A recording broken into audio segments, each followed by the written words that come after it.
पर कुछ लोग होते हैं जिनकी मृत्यु पर होता है पूरा वतन। ये तो काले और सफ़ेद कपड़े में हर कोई लिपट कर जाता है, पर बड़े किस्मत वाले होते हैं वो लोग जिनका कफन तिरंगा बन जाता है। व्यर्थ नहीं जाने देना इन गुरों का बलिदान, जिन्होंने इस देश के खातिर हंसते हंसते त्यागे अपने प्राण। जो हमारी चैन भरी नींद के लिए सोवे हमेशा के खातिर हमेशा उनका कर्जदार रहेगा हिंदुस्तान। मेरे परम पूजनीय अतिथिगण, प्रधानाचार्य महोदय, निदेशक महोदय, शिक्षकगण, हम यहाँ हो तो सभी लोगों को मेरी तरफ से स्वतंत्र दिवस की हार्दिक शुभकामनाएं। मैं अमन कुमार वर्ग 10वीं से आज आप सबके समक्ष अपने कुछ विचार साझा करने के लिए उपस्थित हूँ। यह दिन हमारे देश के लिए बहुत ही गर्व का दिन है, क्योंकि इसी दिन सन 1947 को हमने अपने वीर सपूतों के बलिदानों से अंग्रेजी शासन की 200 साल के अधिकार से आज़ादी पाई थी। यह आज़ादी हमने किसी से मांगी नहीं थी, बल्कि न जाने कई इतने चंद्रशेखर आजाद, नेताजी सुभाष चंद्र बोस, सरदार वल्लभ भाई पटेल और महात्मा गांधी ऐसे न जाने और कई इतने वीर सपूत शहीद हुए तब जाके आज़ादी है।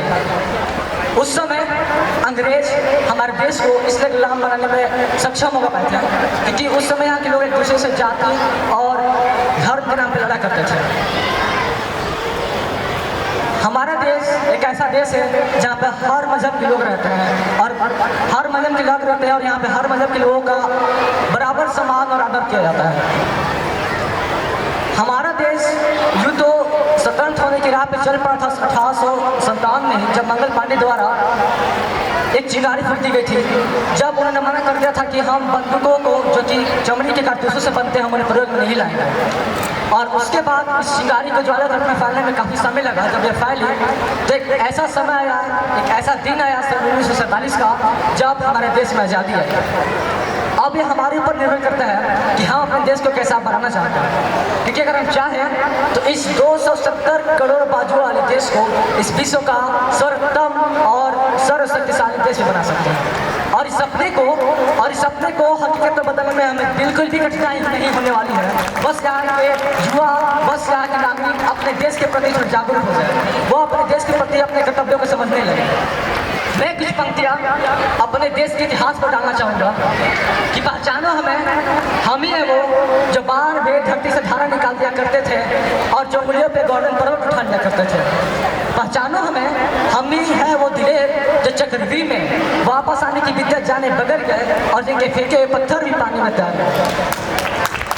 हम मारना भी जानते हैं और बचाना भी।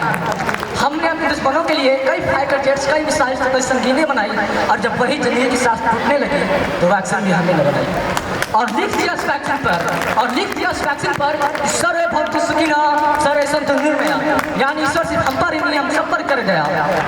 यह देश मल्टीकल्चर है। यदि कोई पूछे आपसे कि इस धरती पे पाए जाने वाले सारे धर्म किस देश में पाए जाते हो तो सिर्फ और सिर्फ हमारे देश भारत है।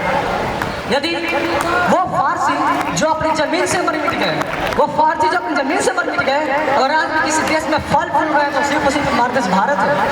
एक ऐसा देश जहाँ इस्लाम के सारे फिरके पाए जाते हो, एक ऐसा देश जहाँ इस्लाम के सारे फिरके पाए जाते हो, वो कि इस्लामिक देश नहीं बल्कि हमारा देश भारत है। और वो सिर्फ इसलिए है, वह सिर्फ इसलिए है क्योंकि यह हिंदू बहुमूल्य देश है। हिंदू तो यहाँ का मूल आधार है। अटल बिहारी वाजपेयी की एक बहुत प्रसिद्ध कविता थी, शायद आप सभी ने सुनी होगी, हिंदू तन मन हिंदू जीवन रग रग मेरा हिंदू परिचय।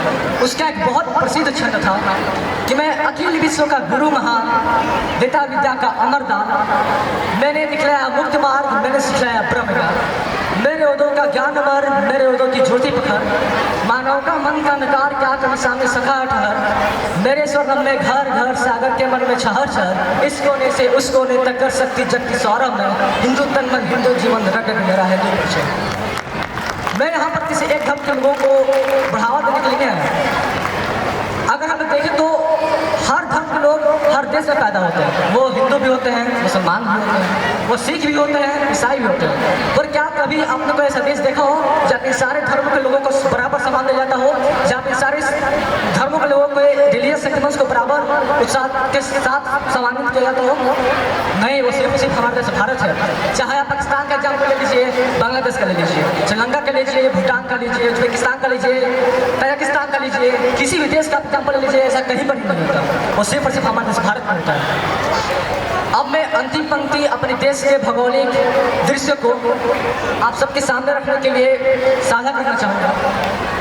कि घूमे किसर की घाटी तक, चले हिमालय की वादी तक, अमृतसर की स्वर्ण कुटी तक, पंजाब के लोहरी तक, उत्तरांचल के देवालय तक, मेघों के गढ़ मेघालय तक, वृंदावन से चले वक्त तक, गुप्त वंश के राजमहल तक, घूमे यूपी से बिहार तक, चलिए असम के बागानों तक, झारखंड के खदानों तक, और घूमे हम सब सुंदरवन तक, अरुणाचल के घने जंगल तक, सावरगढ़ के गुलपानी तक, अंडमान का लापकी तक, तमिलनाडु के पूरे धाम तक, रामेश्वरम कुल कलाम तक, राजस्थानी पीरपाटी तक, युद्ध में हल्दी तक।